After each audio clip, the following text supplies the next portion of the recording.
Hey everyone, I'm Harv, Ian Harvey, founder of Collective Intelligence, and this is Stuff That Matters Now. Welcome back everybody, thanks for listening. Today I am talking with Dave Blackwell. He's the CEO of Spidertracks, very smart company. They export all around the world with their GPS tracking of aircraft.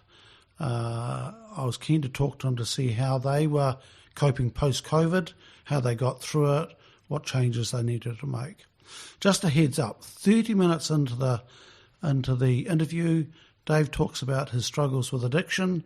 So really just a heads up, there's some really interesting but some sensitive stuff in there. So let's just kick off, Dave, with just let the listeners know, what does Spidertracks do?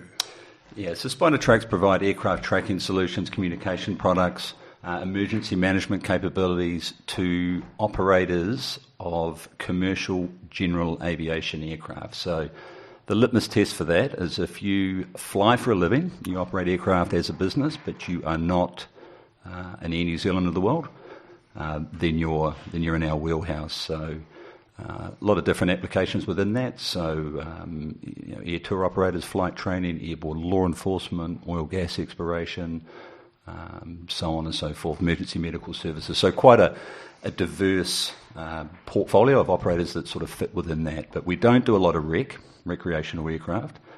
We do some, but we just don't focus on it. And we are not in commercial air transport.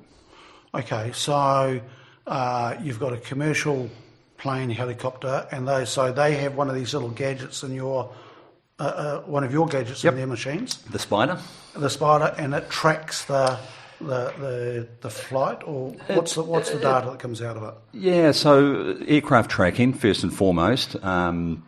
Also communication capabilities, so the ability to sort of tether to that with a mobile device, and then we sit on the Iridium channel, so we're an Iridium airtime partner, and Iridium's a satellite provider. I was going to say, what the fuck's that? Okay, that's a new word. Right, so you've got your own space. Yep. So pole-to-pole coverage. And your customer base is where? Our customer base is everywhere. We're in 103, 105 countries or something now. Right. We are well represented here in New Zealand and in Australia. So Asia Pac is 25-30% of our business.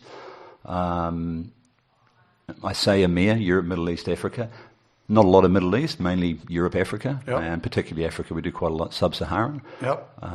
And then North America, sort of 40% North America, 50% the Americas. So. Right. Yep. And Dave, how long has Spider been going? We are coming up on 14 years.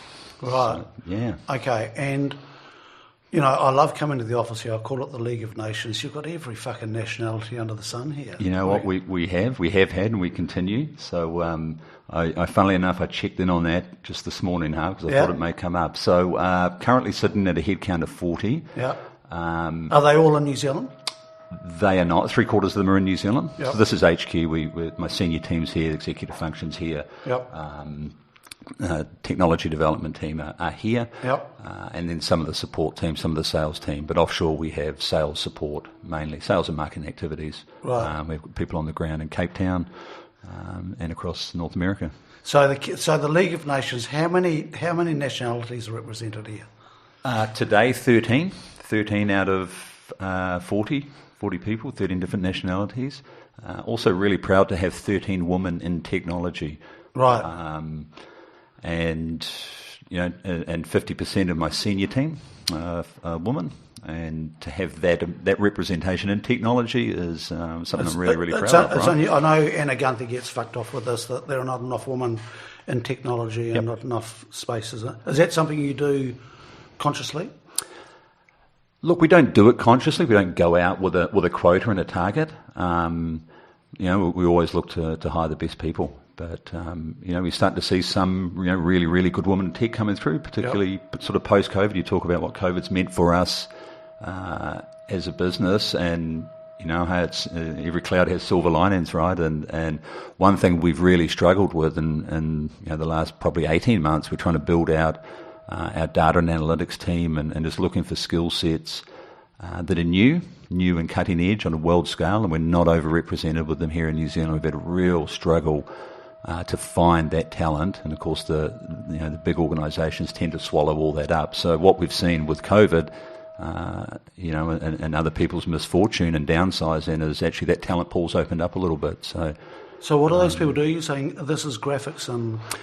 No, this is data science and deep data science. So getting into building, our data and insights and our artificial intelligence capability, and this is all the go forward strategy for us here. So it's exciting stuff. It sounds like grown up stuff, mate. It is, mate. Yeah. And why the spread of nationalities? Because it's always been a feature of Spider. But is that something you? Yeah, I think it's a feature. It's a feature of New Zealand these days, and in particular here in Auckland, right? So again, not something that we've consciously gone out with any specific goals or quota around, but it's great. It's just great to have that depth of diversity and what everyone brings to the mix. Why? Why is it important to you? Oh, we're a global company, right? So, we sell a very small portion to white male Kiwis like myself. So just really good to have, just have that global representation and that view into the conversations, right? Into the development conversations, but also into the organisational conversations as well. So, Dave, if you, and we'll get on to the topic we're supposed to be fucking talking about soon, but has that been a challenge for you to build up the skills to harness that diversity? It has. It's been a journey, and at times it has been challenging. We've gone through. It's been quite a journey in 14 years. Yeah. We've gone from doing a hell of a lot with a very small team of people to trying to really sort of ramp up and build the team out. And some of the challenges we've had with that was we weren't actually known in tech circles as if you were 2 or 3 years ago, if you were to go downtown Auckland into the tech meets and say, hey, name me the top 10 tech companies around town, we wouldn't be named. That might surprise you. Has that changed? It has changed. It has changed, but it's changed from a lot of hard work. Yeah. Yeah. So going back to the question, you, the white boy from Masterton, right? Mm-hmm. Now dealing with these different nationalities, has there been a time where it's been actually being able to deal with that range of different worldviews? Has there been a time you've really struggled with that? Well, personally, I haven't. I haven't, and if you go right back to when I was 15 years old, I was based in Kuala Lumpur, in Malaysia. I was doing my school cert by correspondence school, and I was running an engineering team of Indians, Malaysian, Chinese. Right. So this is. I've got quite a diverse background. Got it. And I'm quite comfortable with that. So, right. Yeah. Okay, so that's a piece of information I didn't have. There you go. There you go. Yeah. Dave, let's get to the here and now. How has this pandemic affected Spider? Look, it's really, really interesting because, I'm sitting there going, well, I don't say, hey, it hasn't affected us, because it has. So, it's affected everyone in different ways. We've been really, really resilient as far as the business goes. I'm very proud of that. We've really held our own. It's, revenue-wise, we're impacted a little bit, not massively, but just a blip. It's just a blip. Yep. Really, really proud to not have to take advantage of the government's wage subsidy. Mm-hmm. Very proud of that. Very early on, we came together, myself and the board, and just went, right, what's the game plan for, because it moved really quick, right? Yep. It went from, hey, there might be this alert system, and I remember it Saturday afternoon, I'm going to pick up Hell Pizza, and Cinder's coming on the radio, and we're going to learn about this framework, and there it was, and next minute we're in it, and next minute we're shut down. Boom. Yep. So it moved really quick. Board did a really good job of just going, look, what's our approach to managing through this? And it was really, it wasn't difficult for us. We said, let's focus on our people. make sure the well-being of our people. Let's focus on our customers. Let's support our customers. If we have to take a haircut, let's take a haircut. Yep. And that'll pay long term. Yep. And let's keep the strategy going. Right? And actually, there are even opportunities around us to move the strategy forward through this time. Yep. So that sort of became our mantra, right? So those sort of three pillars, and we met regularly on those things, and that served us really, really well as far as managing and leading through COVID. We just the nature of the business lends itself really well to remote working. Yep. So everybody went home, and we'd rehearsed that. We knew how to do that. We had systems set up to do that. So everyone went home. We got on with it. When you say you rehearsed it, when did you rehearse it? Was that close to the shutdown? So actually, the week leading up to the shutdown, and even the first announcement of the alert framework, we went, let's just get some runs on the board with this, because it may well come. Yep. And let's do it on our terms before we get forced into it. Right. Yeah. So we'd actually been through that the week 10 days prior. Right. Yeah. Yeah, that would have paid huge dividends. It was interesting. We did the same thing at work, and I didn't instigate it. It was Karen and Bettina instigated, and said, right, let's have a go at this. And it was just so when we actually had to do it, it didn't feel new.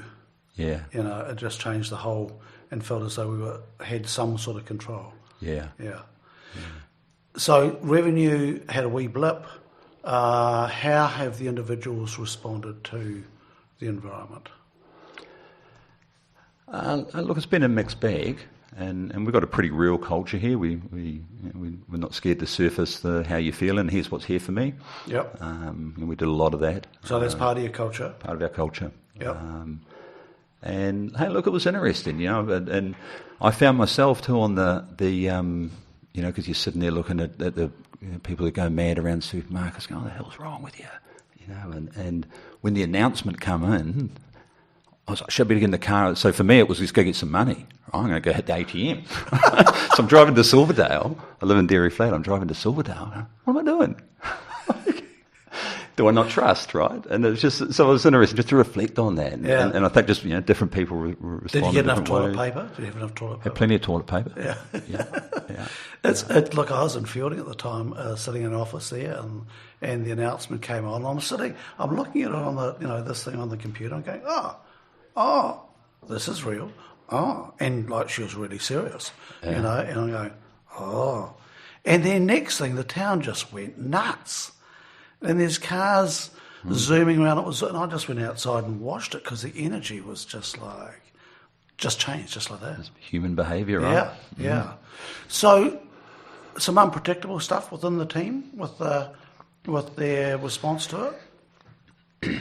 No, look, I wouldn't say unpredictable, but we got closer because of it. I saw that and I feel that, and just really proud of the team. In ops normal, you don't get to test it. You work on your culture, but we really got to, the old adage, right, when push comes to shove and you're under pressure is when you'll see a tight team and a good team. And look, we got to test that in spades, and everyone was there for everyone else. It would have been a really good opportunity to just go home and not talk to people, right? Yeah. But we didn't see that. We saw quite the opposite. We saw people checking in with each other, just being vulnerable, just surfacing what was there for them, talked about that, worked through that. People will say, hey, look, let me hold the space right now if you need a couple of days to, Fucking brilliant. Get through it. So really, really proud of the team. And we did get to test that, and I saw it in spades, and really proud of that. And then they're back at work now. So can you notice the difference between what it was like before and post? Can you sort of get a handle on that? Yeah, look, probably there's probably nothing earth shattering for you on that half, to be honest. I don't need earth shattering. No, look, in a lot of ways, it's just back at it. Yep. I think if there's been a change, people really question this work in the office thing, right, and the travel. And I remember my first day back, I was hell-bent on coming back, go get a coffee and see the people, and wander up and down K Road, have a look around. But and First of all, I had to gas my car up. I was like, well, what's all that about? $120 of petrol. Yep. It was the first time I'd done that in 6 weeks. Yeah. And a 30-minute drive to the office. What's that all about? Right? Yeah. So I think people have really challenged that. And if there's been any change, we've seen, because there's quite a movement, people going, oh, well, was this it? Is this the juncture that we go full remote, right? Like just never come back to work. And you know what? It's not actually either 0 or 1. There's a mixed model, and that's where everyone's sort of settled, gone, you know what? When I was at home, the product, and this is me speaking personally here, my productivity was much, much higher, just hands down. But I really missed the people side of things, right? And just that value of having the nonsensical conversation at the water cooler and going, you know what, let's go down and grab a coffee and talk about that. Huge amounts of value in that, but can come at the cost of productivity. So it was really interesting to see, just what I could get done at home and go, so let's get a mixed model going on. So I'll work Monday, Friday from home. I'll do my deep thinking. I'll do all my work. When I come in the office Tuesday through Thursday, I'm more available. And I'm less stressed about my tasks, right? And that's been something that most people in my team have got some version of that. And do they get to choose what they want? Yeah. Look, I mean, for us, it's what works for your team. Right. There's no one size fits all. Yep. Across the business, it's whatever works for your team. Yeah, it's interesting. This productivity at home thing surprised me, and we've changed our whole model and. Changing our office, changing a whole lot of things because of it, and the productivity thing, the guys are absolutely saying that I'm more productive at home, and part of me goes, yeah, that's cool, but I also want to see you, But not everyone does, right? So it's really interesting to see just the different personality types, the task-focused people and the people-focused people. People-focused people were dying. Yeah. Right, well, week 3 we're dying. Like we're shooting at flares. Come get us.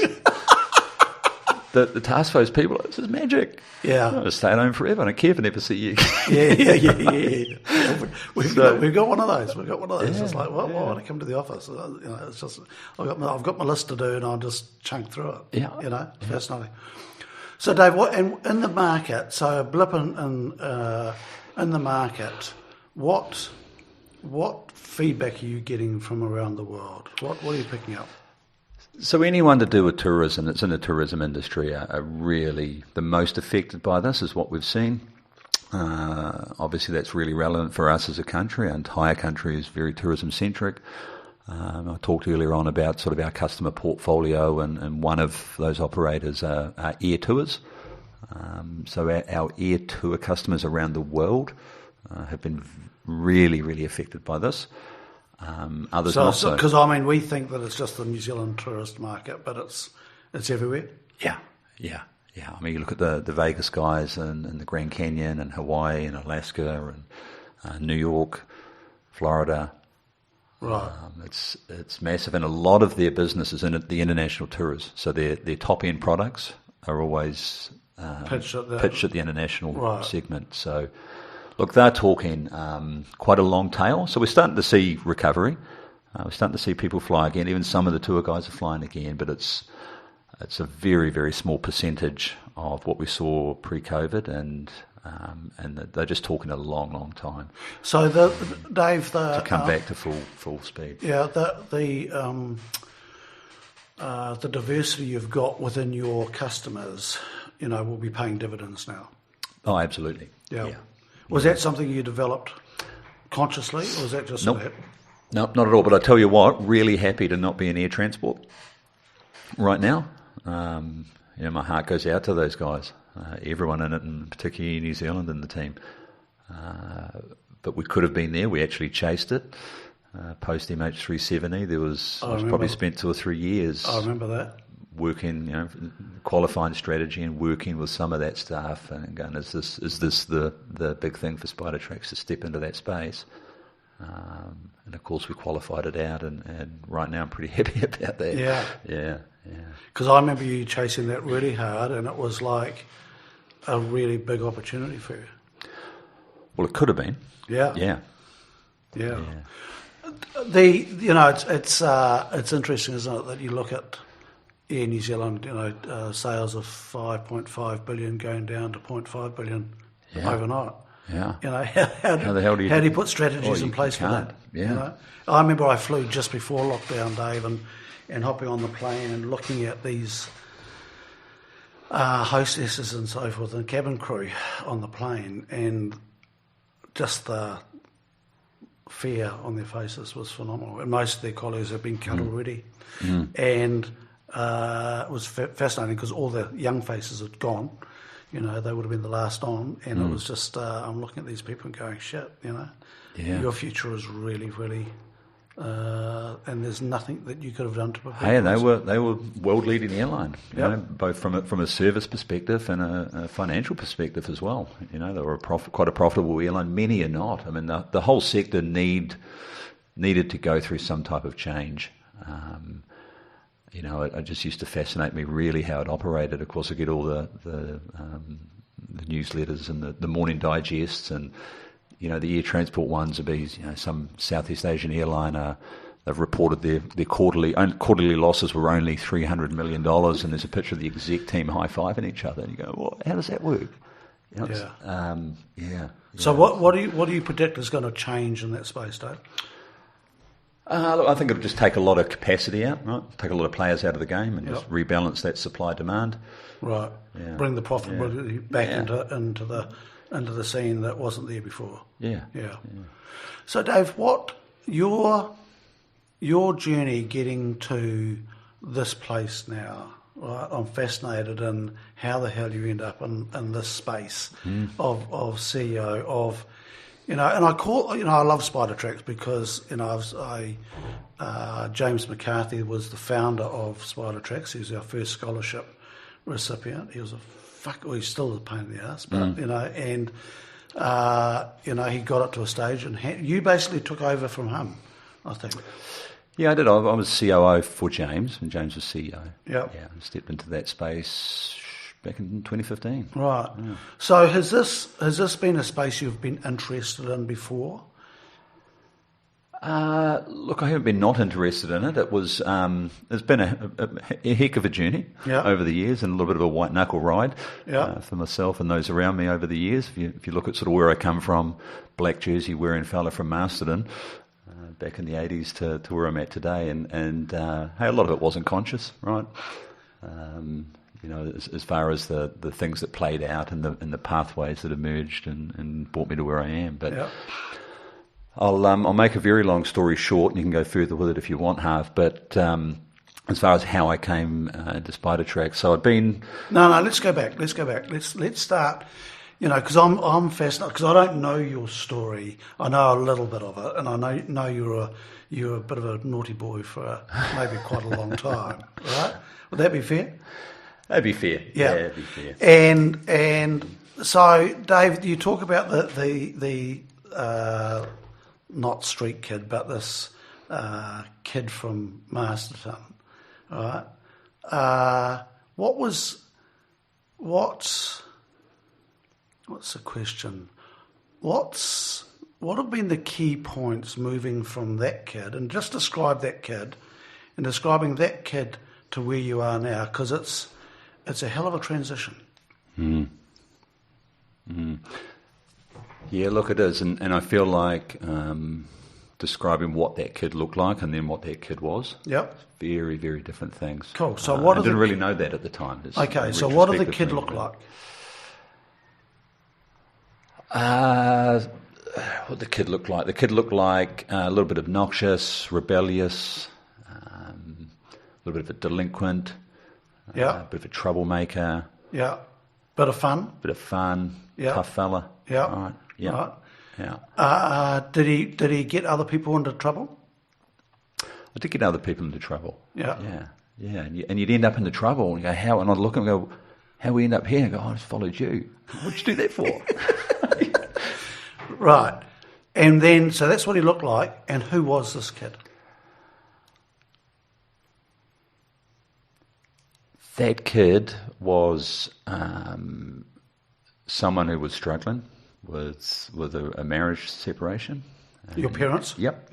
And feelings of abandonment and I knew none of that at the time. Yep. this is recent learnings for me. Yeah, and so fascinating to just look back and just go, yeah, there it was, right? Yeah.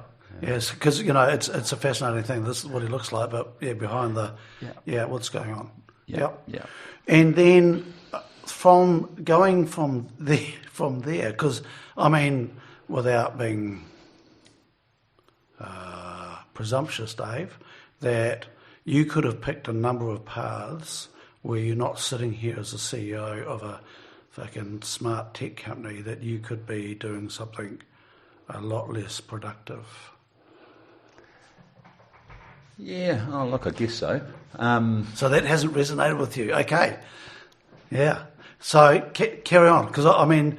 We talk about a lot of this as if they're all conscious decisions along the way, and I look back on it, go, like, a lot of it wasn't, right? Right.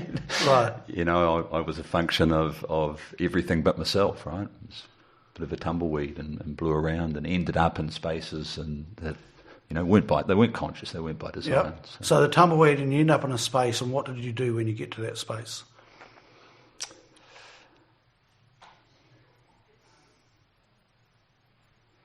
Yeah, that's a good question. So, look, I think if I've always had one trait, it's go hard. Yep. Go hard, go big. There we go. Big smile on his face. Yeah. Right. And that served me well, and it's at times has been catastrophic. Yeah. Because when it manifests the wrong way for me, right? Yeah, because I was going to say with that mentality, that could cause absolute havoc at times. Yep. So along the way, you're learning from real skills, real life skills, whether good or bad. Yeah. Because you must have been a learner, Dave, right? Because you don't end up here doing the job you're doing by not learning shit along the way. Yeah, look, despite popular belief, I'm no mug half. But it's sort of learning on your terms, I guess. Yep. So it's a wanky question. Here we go. What's your superpower? What's the thing that Dave Blackwell's really good at?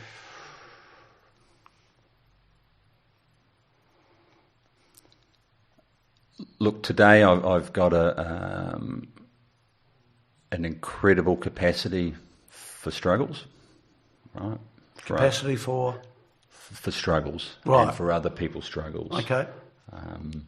And to deal with tension and pressure and adversity, and be very, very calm and comfortable within that. Not complacent, but just calm and measured within that. I guess if I've got a superpower, it's probably that. Yeah. And the ability to just connect in a real sense with people at a real level that resonates for them and brings out the best in them. It's not a bad one to have, mate. And do you think your less than perfect journey has helped develop that?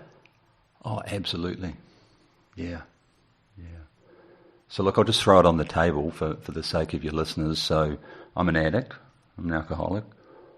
And that's okay.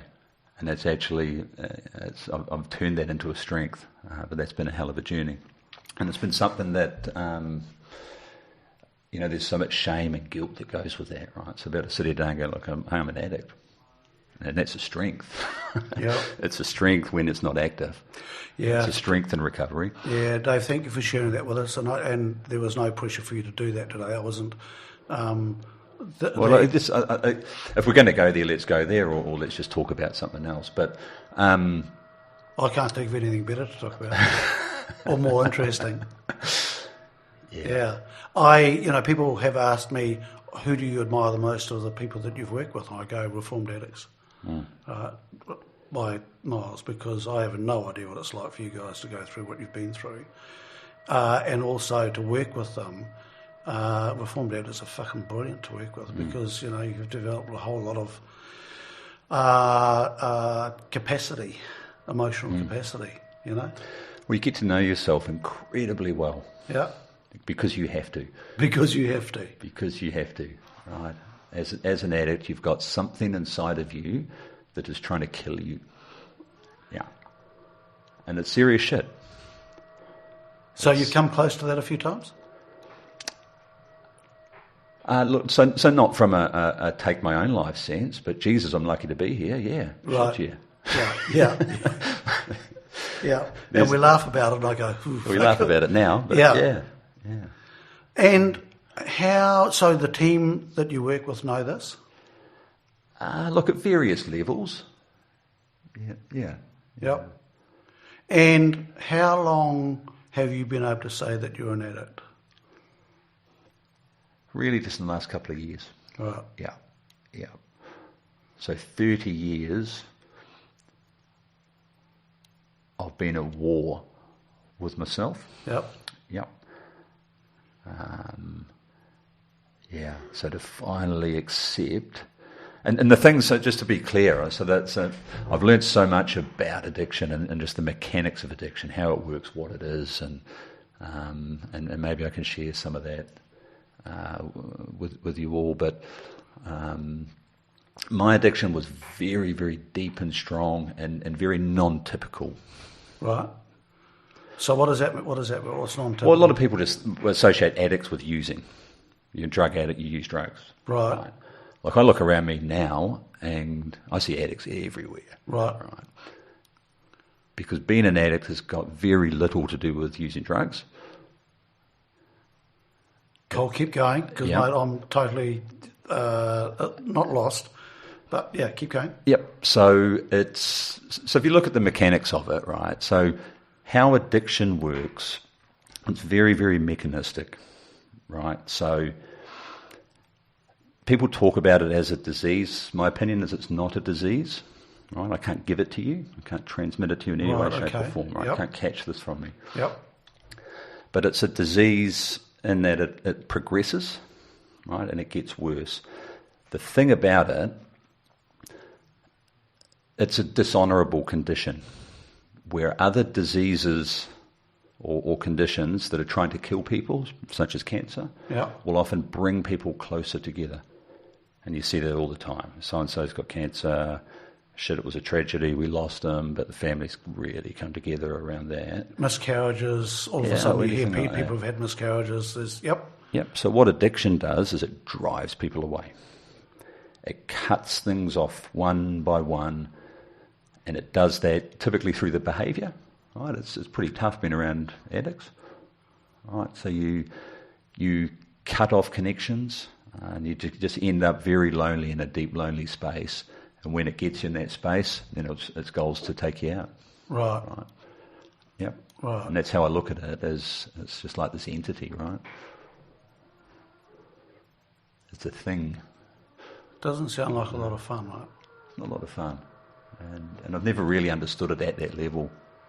Until recent years. But what keeps it going, and here's, I've talked about the mechanics of it, right? So every addict has this in common. You have a giant hole inside of you, and you go through never-ending exercises of trying to fill that hole with something. Right, and that's the something thing. So it can be alcohol, it can be drugs, it can be work, it can be sex, it can be bad relationships, anything that's negative, anything that you keep finding yourself in, you are effectively using that thing to fill that hole. And then at the end of it, you feel worse about yourself. So you feel guilt and you feel shame, and that's what keeps it alive. Yep. And then you go through and do it again? Yep, and you go, you know what, I feel a little bit worse about myself, let me do that again. And have you seen A Star is Born, the movie? Yep. So I've seen it in its entirety, and then I watched it with my son, and we got to halfway, I said, Mel, I can't watch anymore. Yeah. That rocked my fucking world. And the addict community, because you look at, I think everyone can see themselves in Bradley Cooper's character, whatever his name was, right? It's my son. I went, shit, it got you.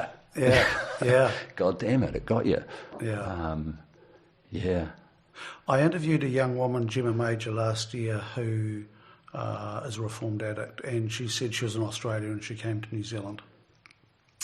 And she turned up here and her grandparents were looking after her here, and she said, next thing I've got a whole lot of addicts around me. you know.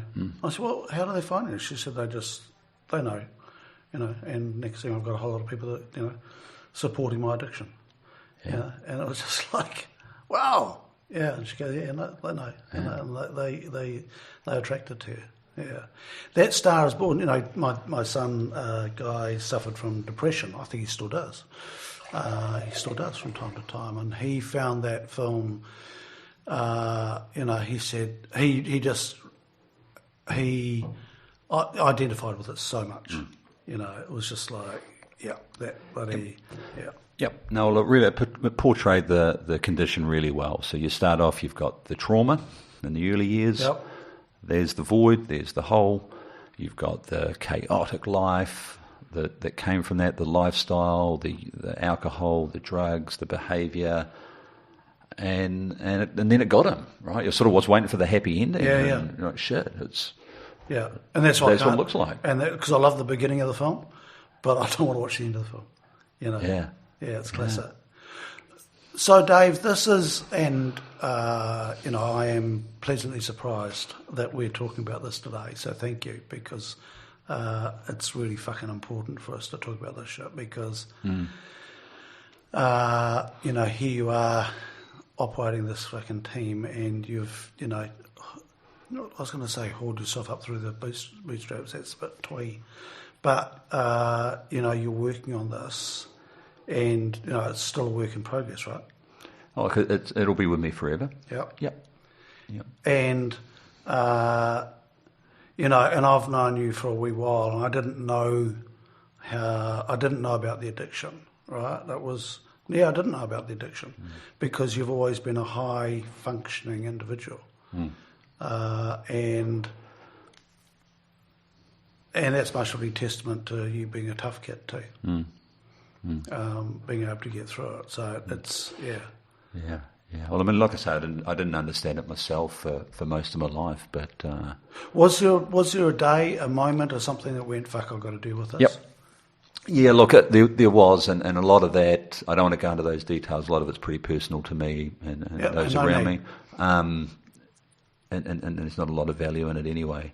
But I think that the key point is you've got to hit the skids. You've just got to have enough and surrender. So if you look at the 12-step program, the first step is, I haven't got this.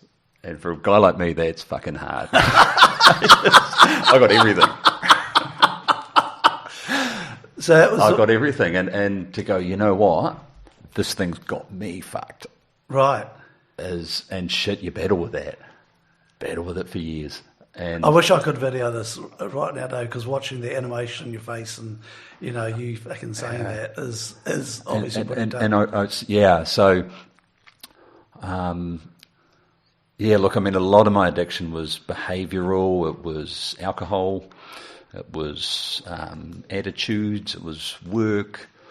At times it was substance. So it's a whole plethora of behaviours mixed in together. Yeah, so... And it's cyclic, so you go through patches. If you look back over my life for 30 years, it's up and down like you a freaking showed yo-yo. me a diagram. Right? You showed me a diagram once, Dave, that you talked about. You'd cotton on to the fact you were about to repeat a pattern, and you showed me a diagram, and you'd say, and I get to this, and then it busts. Yep. And then I go through, it gets really good, and then it busts. So build it up, tear it down. Build it up, tear it down. So I've got a very, very strong self-destruct mechanism, right? Which is the addict. And that you showed me that before I knew that you were an addict. I think. Yeah, I don't recall. I think. And it's not important, but I remember looking at it and going, you'd identified really clearly, and you'd also identified that you were coming to a space where you were about to tear everything down again. Yep. Yeah. So what does it look like just to keep on building? All right. New concept. New concept. Mate, that's not going to work, Dave. Hey, just keep on. But no, that won't work. That's fucking bullshit. Keep on building. Yeah. You must. But that's the space I'm in these days. I'm loving it. Right. Yes. Yeah. What's next? Just right. Keep building, right? Right. Keep building. Yeah. But anyway, coming back to the event. So step one, I've got to pitch the flag. I just go, you know what, this thing's got me, And I think you've got to have a crisis to go along with that. You know, you could argue that you may not. I'd suggest you do. Yep. And that's where, you know, if there's any sort of silver lining to the cloud of drug abuse or serious alcoholism, is things get so bad, and it's in the forefront that it's much easier to end up in a crisis situation, where a lot of the other things that I've spoken about are just so subtle they won't bring you. I would suggest that they are detracting significantly from your life. But they won't bring you to the next. But they won't bring you to that point. Right. Yeah. And you had to give up. Yeah, and just this concept of how you've been at war with yourself. I go, of course, yeah, I have. Been at war with myself for probably 30 years. Dave, did you... what was it like for your family when you got to that point? So my wife, bit of a white knuckle ride for her, and the time leading up to that. So a whole range of emotions really. So, you know, are we going to make it? Do we want to keep trying? Versus supporting me on that. I think for the rest of my family, probably quite happy, quite relieved to see it. So yeah, mixed bag, and that's because they've got mixed experiences with me in that space. Yep. Yeah. And the 12-step program? So is that with AA? Well, no, it's not with AA. But it is the program. So it's a 12-step program, the steps of recovery. Yep. It's with NA, it's with AA. It's in a number of environments. Yep. Yeah, it's because it's you know, I have the most amazing respect for AA and these organisations, because all around the world, and they work. Yeah. You know, it's just their skill level must be phenomenal to help people through this. Well, the program itself, if you commit to it, is really, really powerful, right? And it's really rigorous. You know, no stone left unturned, deep, dark moral inventory of self, and just understanding stuff, right? And then working with that. It's a random question, but could people who are not addicts use the 12-step program? Yes. Yeah? Absolutely. Absolutely. And I would argue that most people should. Right. So funnily enough, I've got somebody, a very dear friend of mine, I'm going to say very, very straight-laced, but who would know? But certainly not a boozer or a user, who's actually having a crack at this. And it's going, fuck, it's massive. Because really all it is, the first few steps are very specific to using and alcoholism. It's around pitching your white flag and surrendering, having hope in a different future, and it's just sort of those building blocks really so you can get going. So if you haven't come from that space, you can sort of skirt over that, and really the work starts at step 4, which is we make a fearless moral inventory of ourselves. Yeah. And that's just an unpacking process, right? You just start at the top, right? What is it? It's a moral? We made a searching and fearless moral inventory of ourselves. Fuck, that sounds scary. It is scary. And, I remember joining CQ years ago, and the first thing was, do a personal inventory, and that's kind of what it is, but I'd suggest it's that on frickin' steroids. Yeah, right. That's... Yep. And then just to work with someone one-on-one. I've never really got into the AA or the NA communities. It's not so much my thing. Here's why it's not my thing, because you can't ask anyone a question, right? Oh.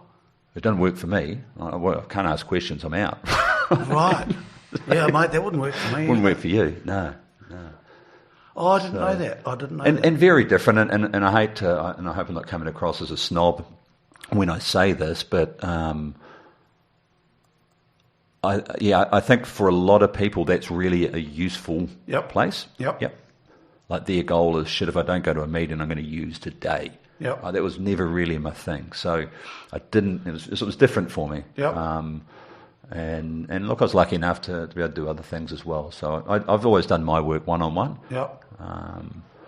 But still the same program. And you've got you've got it written down in front of you? No, I haven't got it written down. I've got an example here of just really how massive some of this has been, right? So the very first step, and you'll laugh at this, so the very first step in your inventory is make a list of the resentments you have. So who do you resent? People, institutions, countries, races, just get it all out, right? So I put pen on paper, it's go, boom, there it is. It took me 2 minutes flat, boom. I go, whoa, fucking lot there. All right, so... Any patterns without going to specifics? Most authorities, most parental figures,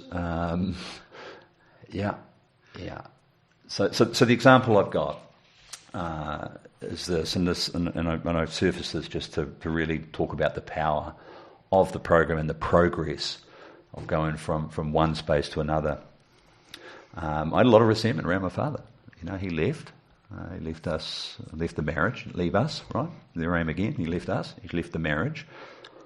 And as a function of that, he also had to leave us, obviously. But, I wrote down he was a selfish bastard, right? Poor personal skill set. He left our family when I was 8 years old. He chose this work hard, play hard lifestyle. Not only did he showcase that to me, but then he got cancer and died at 51. Kind of left us twice. What an arsehole. Fuck him. Fuck him. Yeah. And you look at that, you just go, fuck. So what are you going to do with that? All right? And how helpful has that been to be carrying that shit around over the years? Yep. And just subconsciously. I haven't consciously been carrying that around for 30 years, but I have. And that's how it comes out. And so just to unpack that and work through it and then go, well, what are you going to do with that? To turn it around. And of course he's dead. Right. So that was probably one of the big milestones for me in the program was he's buried in Christchurch, so I went down there and I was still angry. I went down and parked up and went over and it went away, just all went and burst into tears and just lay on the grass right on top of his grave and you know what, it's all okay. And so I've moved from that space and I made these notes that day. I said, hey, look, I forgive you. Do you mean that? Yeah.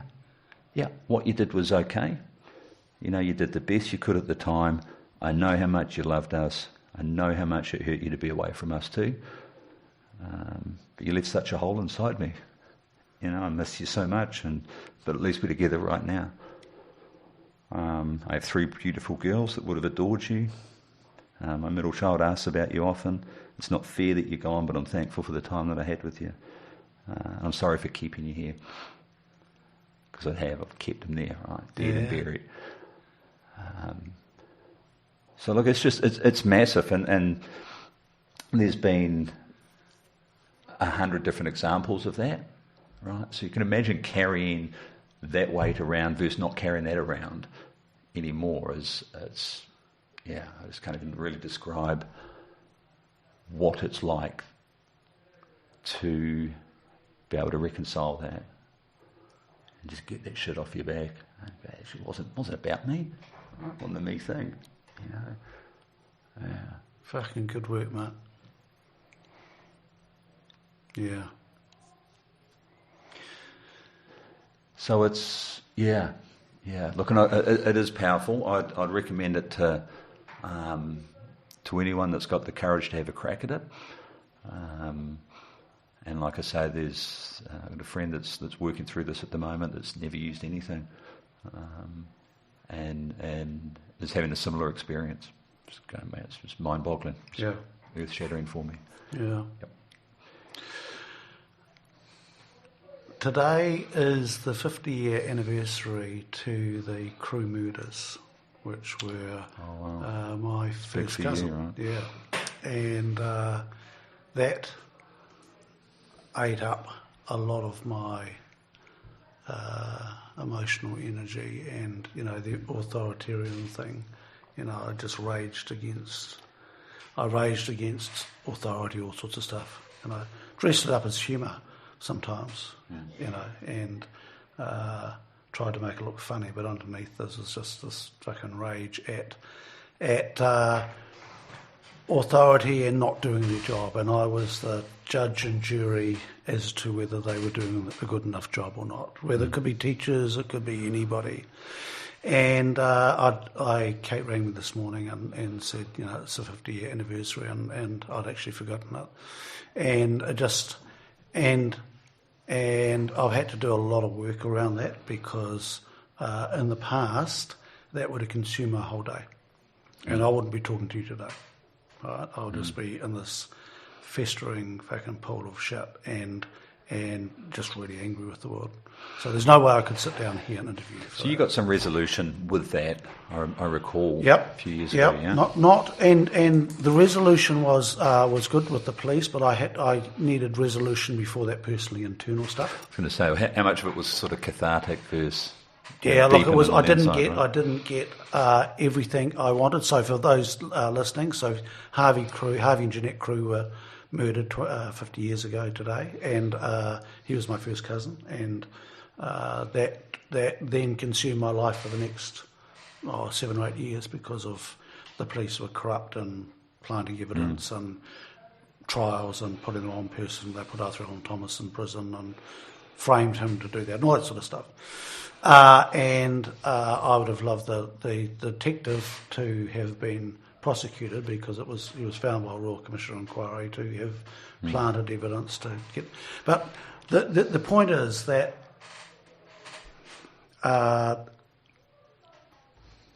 what happened is one thing. My reaction to it is a whole different machine, and so it's a story I'd built up around that, and my fury that developed through the teenage years, seeing what hadn't been done or what had been done corruptly and so forth, and getting a sense of that as I ventured into a young adult. And I used to carry that anger around with me all the time. And how helpful is that for you? Not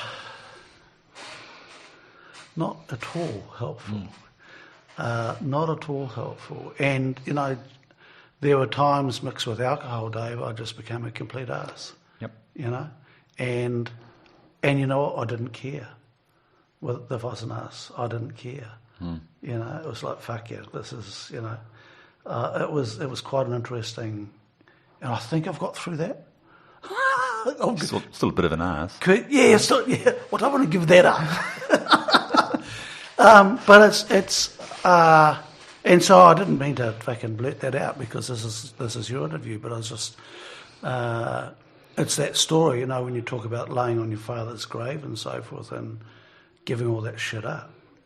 Because you can build, I had built up this identity of a victim, and I wasn't the victim, it was just, that was my cousin, he was murdered, he was the victim, right? We just had to wear the bloody ineptitude of the police and so forth, and it sort of fucked things up a bit, but I wasn't the victim, and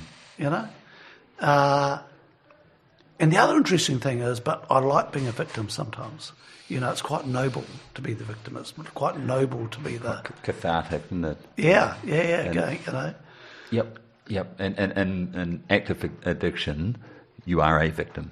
That's what keeps it going. Right. Because you're right. Right. You're right. You're justified in everything you do. You're justified in your behaviour. You're justified in your actions because of some other shit. Right? Yeah. That's actually not you. Yeah, over there. Yep. Someone else has done justifies a position you've got, or the kind of stuff you're talking about, right? Yeah. And look, it's one of the things I love with the work we do at Collective Intelligence is that seeing people progress, seeing people develop, is magic. And it's their work to do. Nobody else can do this work for you, right? You've got to do it yourself. And you see people taking this stuff on, and you see the rewards that come from it. It's phenomenal. So I'd go one step further, and if I was in a position of power or government or decision making, I would not be sending everybody to a 3 years university, but I would fund everybody to go to step 4. Right. Why don't we ever sit down and just talk about all the shit that's got you fucked up Right. in the last 18 years? Right. Spend a year on that before you go and take on the world. Right, It'd be okay. massive, right? And at what age would you do that, Dave? End of your teenage years, right? Like just those formative years are massive, right? You just carry that shit forever, and you see it all the time, right? Yep. You see it everywhere, Yep. not even in an addiction sense. Yep. Look, I see people. I see people now who are still traumatised about the Labor government and the Longy Labor government. They're still traumatised by Really? that. Is it still a thing? It's still a thing. Wow. Right. Yeah. And I know 2 people like that, right? And they're reasonably functioning, but they're still carrying that around. Yeah. You know, and it's real. It's real, and they're evil, and it's a really bad thing. Wow. Yeah. And these are guys my age, and, you know, it's like, yeah. They're still traumatised by that. And do they want to give that up? Hell no. You know, it's a thing. Why not? Why don't they give it up? Because they were a victim, you know? Because they're the victim. If you take that away, what have you got left? You know, it's... Got you. You've got to have a look at it, right? So if we interviewed your wife today, right, in this podcast, what would she say the biggest change in Dave Blackwell's been? Oh, shit.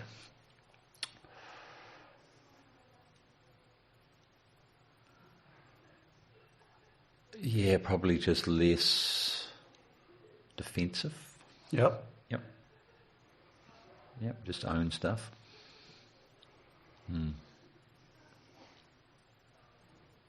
That would be nice to live with. Nice, sir. And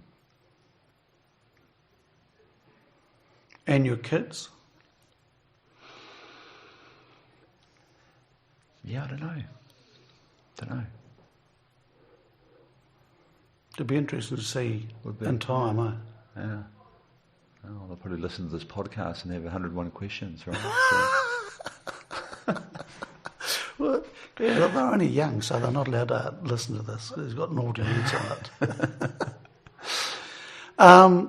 Dave, thank you for sharing that. I wasn't expecting that, and I'm very grateful for you for sharing that. Look, I've never shared at this level, this publicly before, but I'm okay with it. And it's it's contributed to who I am today, and I'm really happy with who I am today and where I'm at today, and I'm okay with that, right? It's we're what we were is not what we are. I just wish I was videoing this, because to see your face now, mate, it's fabulous. Yeah. I don't think I've ever seen that look on your face before. Seriously, can't see it.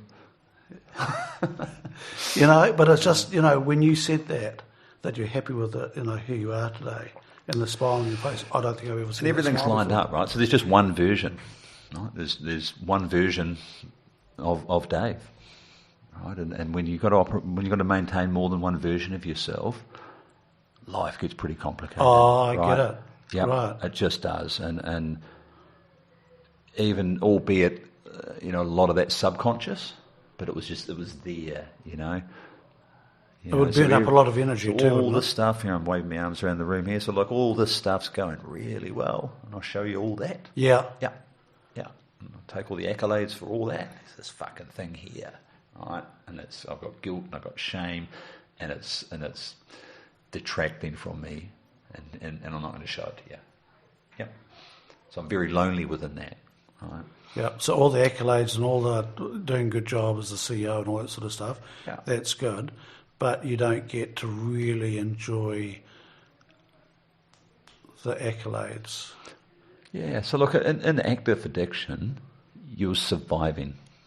That's all you're doing, right? You're surviving life. I want to survive life. Yeah. I could live life. So to feel like you're living life versus surviving life is after all those years is just really, really powerful, right? And going, I'm not in control. There's only a few things I'm in control of. And look, I bring a lot of that, I guess, to my leadership style as well. All right? You guys have got most of this. How can I help? Yep. So that was the question I was going to ask. As a CEO, I'm going to presume that you're a better CEO having done or doing this work. Yeah, look, I think I am. Yeah. And that thing about control and security is a fascinating thing, because people say, I want more security in my life. And I said, what does that mean? Yeah. What does that look like? Oh, if I had this and this and this, I'd be more secure. I go, well, those are all things. That's not going to make you more secure. Yeah. So work on the inside out, right? Yeah, because the security is just an internal thing, and you can see people they don't want to hear that, because they go, well, if I have a debt-free house, I'll be more secure. I go, no, you won't. You'll have a debt-free house. That's not security. Right. Yeah. If I had this and this and this, I'd be more secure. I go, no, you wouldn't. That's an external thing. I think just coming back to the COVID thing that I thought was really interesting was just how much people had to drink and rationalise that. And there's all sorts of posts around, thank God for the liquor store. I don't get that opportunity. Right? And, what if you couldn't do that? So why do you think people drank more during lockdown? Just stop so you don't have to feel it, right? Right. Yep. It's medicating. It's soothing, right? And so I guess in recovery, if there's one thing you learn to do, or the shift that you make, is you learn to self-nurture instead of self-medicate. And what do you do to self-nurture? Meditation, spirituality, try and stay balanced, just check in with my program, all those. There's no one thing, all those types of things, but the spirituality is probably the thing I've struggled with the most in the program. And it's ongoing for me because... So spirituality and a thing within the program? Well, I mean, it's cornerstone of the program. Right. I'm not in control who is. I'm turning this over to a higher power. And I struggle with that because I'm not a religious person at all. I think it's a lot of bollocks. Don't judge you if anyone that is believes in that. In many ways, your life would be a hell of a lot easier. Right. Because you've got something to believe in. I mean, as an engineer and with a scientific mindset, I believe in the conservation of energy theorem, and as a practitioner of life, I believe in compost. Right? So that's cool, but it's hard to turn something over to a higher power. You go, what is it? Because you try and think it, right? And you can't think it. You've got to feel it, and so I mean, I got myself to a point with that is, look, I accept that there is shit going on in the universe that's pretty big and special and massive, right? I have no idea how it works. I don't care how it works. It's just bigger than me, right? Because some of the conversations, if I come back to my sponsor, in the early days when we talk about this, okay, look, I'm struggling with this higher power thing, right? You just laugh. Oh, yeah. So you're the highest power? Oh, no. Oh, that sounds... No, I'm not the highest power. Well, but I can't picture anything bigger. So you can't picture anything bigger than you, right? Well, no. What is it then? So you just really, really struggle with that. So, so for me it's that, and just go out in the morning and just smell the morning air and watch the sun come up and feel the temperature and just be present with what's going on, right? And wow. And my mother was a Christian. She was a academic Christian. She knew all the readings in the Bible and shit like that, and she used to spout on that. My old man was a humanitarian, and he would wake up in the morning and go, he'd look around and go, what a great day. And he meant it. you know, and he wasn't saying it, and he'd never call himself a spiritual person, but I think he was, and he would actively do things for people wanting nothing back or whatever, and it was just, you know, it was and it used to, that's what I grew up with, was this, and his health was pretty bad, but he would wake up in the morning, he'd go out and he'd go, and I don't know why he christened me, because he never ever called me by my name once, and every day I had a different name. I could be Jack or Harry or, you know, every day was a different name, but he'd go, Jack, what a great day, you know, and it was, you know, you'd look around, as you're saying, you'd take it in, and he thought, and I think because he had poor health, he didn't take it for granted that he was alive that day, you know, and he just goes, it's a bloody good day, yeah. And there's a lot to be said for that. Look, there is, you know, and if you think about, if you were of that mindset, where the things that were the most important and the highest priority for you were you, being above ground for the day, the sun's up, and feel that and be present with that, and I've got a house, my family's still here, and just the basic stuff. And you look back through the COVID period, we had all that. I didn't go anywhere, there's no change in any of it. Right? Yeah. You know, the anxiety that everyone's got is coming from the outside in. Yeah. You know, starting on the outside limits of you know, stock portfolios, and this is down, and you know, all this other stuff that's going on. But if you come from the inside out, well, actually, what's changed? Yep. Another day. Dave, to wrap this interview up, what would you like to? Any subject you want to end on this interview?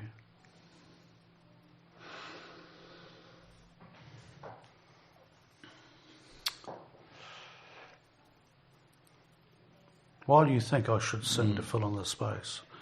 But I'm not going to. Yeah, no, look, I don't know, Harv.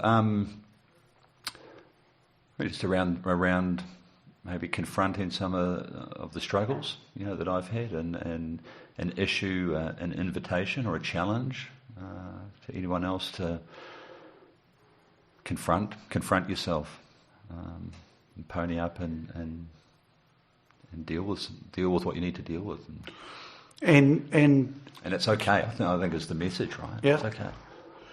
And you need help, like confronting the stuff. Do you need support around you when you do that? Yeah, definitely. But look, there's a lot of support out there too. Yeah. Dave Blackwell, thank you very much for this extraordinary interview. I am really appreciative of the fact that you opened that up. It wasn't a prerequisite of the conversation, as you know. And it's like a huge bonus. And so thank you. Yeah. Well, look, hopefully I've spoken to somebody out there. You will, absolutely. Hopefully there's something in it for somebody, and that might drive some positive change. And if we get that outcome, I'll be happy, it'll be worthwhile. Good shot. All right, man. Thank you, Dave. See ya. You've just been listening to an episode of Stuff That Matters Now, brought to you by Collective Intelligence. I hope you enjoyed listening to the fun stuff, the rugged stuff, and the complete stuff-ups that have helped this particular Collective Intelligence member evolve while making the world a better place.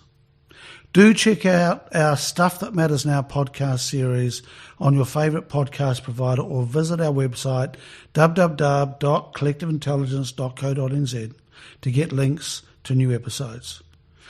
Contact us if you want to learn more about how we can help you evolve yourself and others.